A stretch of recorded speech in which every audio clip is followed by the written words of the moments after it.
Yo, what's going on, guys? It's Houston Sports Talk back into the video today. Today we're talking about the Houston Astros essentially trading for Justin Verlander, MVP winner, three-time Cy Young Rookie of the Year, which doesn't really matter. I mean, that was a great accomplishment yet. But we're also talking about ALCS MVP, two-time ERA title winner, and should be first ballot Hall of Famer Justin Verlander, potentially getting traded back to the Astros, which should be the third time he'd be traded to the Astros if this would happen. We know the injuries that have happened. He has rotation recently. I mean, obviously, there's injuries that happened before that we knew before the season of Christian Javier, who's still dealing with Tommy John. Same thing with Luis Garcia, JP French. Those guys were down. Well, then you've also got, guys that are dealing with injuries now, like Hayden Wesneski and Ronel Blanco being out for the year. That's tough for this team. And then you've got Justin Verlander as a potential guy who could be a trade candidate for the Astros. And even he's injured right now. I mean, it's not a serious injury. When this injury happened for Verlander about a week and a half ago, they said he was going to miss 2 starts and be back.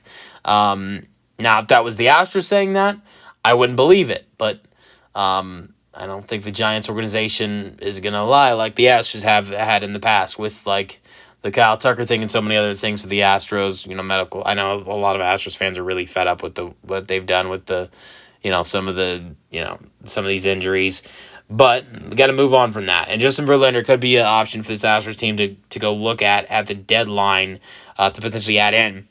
And here's the thing I'll say: you look at adding in Verlander this trade deadline. It wouldn't be as big of a cost as it was when the Astros traded for him the first time. I'm not talking when I say the first time. I'm not talking about when he went from Detroit to Houston. I'm talking about New York to Houston. And look, there's only been one time the Astros traded back for him, and that was that trade. That was the first time the Astros traded back for him. And so obviously the first trade the Astros made for him was when he went from Detroit to Houston, but that Mets trade was the first time they traded back for him. This would be the second time they traded back for him, if they actually did this. But Verlander, here's the thing I'm going to say with Verlander. He's great. He's a Hall of Famer. But Verlander is not going to be as expensive as he was when the Astros traded for him with the Mets deal. The Astros had to give up, it was like Ryan Clifford, who was a top prospect at the time, and the Astros had to give up their number 1 at the time. It was like number 1 and number 3 the Astros gave up in that deal. And that's not going to be the case here. Sure, you might have to give up a prospect or 2 possibly, but it's not going to be hardcore like it was in that Mets trade.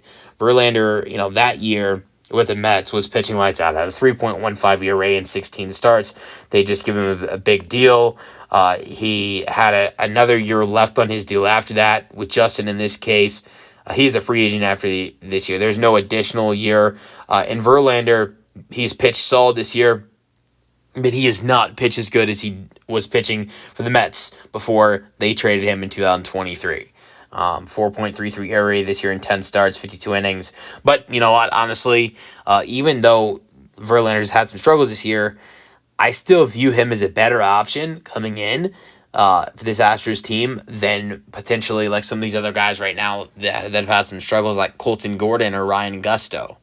I don't know if here's where another conversation would be. This would be an interesting conversation. Who do you choose between Justin Verlander and Lance McCullers Jr.? Because Lance is starting to get back to where you want him to get. He's starting to pitch well. I think I'd probably still go with Justin, but Lance is pitching pretty well too. So it's not like you need to add in Justin because Lance is struggling or anything. It's not a Lance problem to me. I think he's actually been a really positive part of this rotation his last 2 or 3 starts, actually. But it's Gusto and Gordon who've had some struggles. Gusto really recently, mainly. I think Gusto probably needs to go back to the bullpen as soon as possible. Gusto has pitched like 10 innings in the bullpen this year as a rookie and has not given up a single earned run in the bullpen. Just to me and personally, I think Gusto's a solid starter for you if you need him to be. He's not a great one, but it just seems like he's better in the role of pitching in the pen, in my opinion. But Verlander would, like I said, would be a solid addition for this team. They need starting pitching with with Blanco and Wisniewski injured, and also Gusto and Gordon having some struggles here and there. The two losses the Astros had in that Rays series were blowout losses, and both Gusto and Gordon were on the mound in those two losses, 13-3 and 16-3.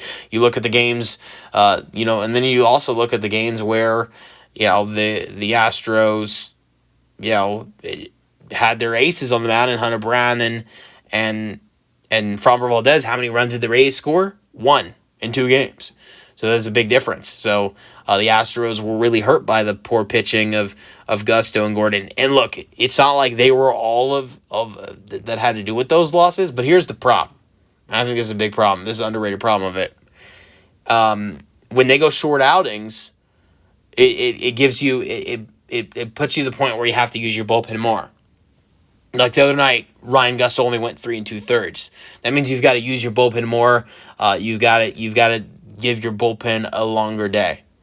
Gordon went like 5 innings for the Astros, and you're comparing that to Hunter Brown. Look at Hunter Brown today. He went 6 innings.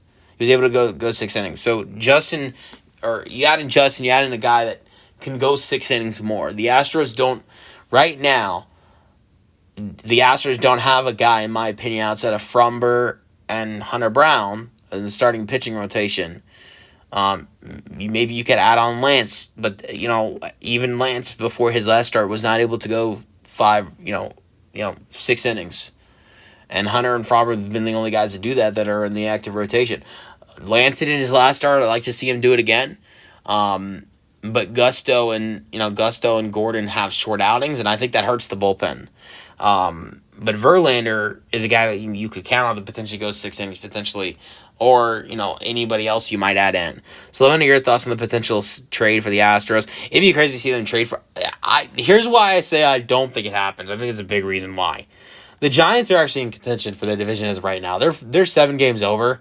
They're only 1 game back from being second in the division.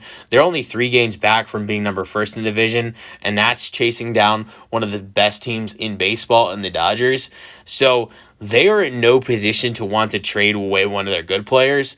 I'd actually think there's a better chance of going after another former Houston Astros starting pitcher that's actually been pitching really good as of late, in Charlie Morton.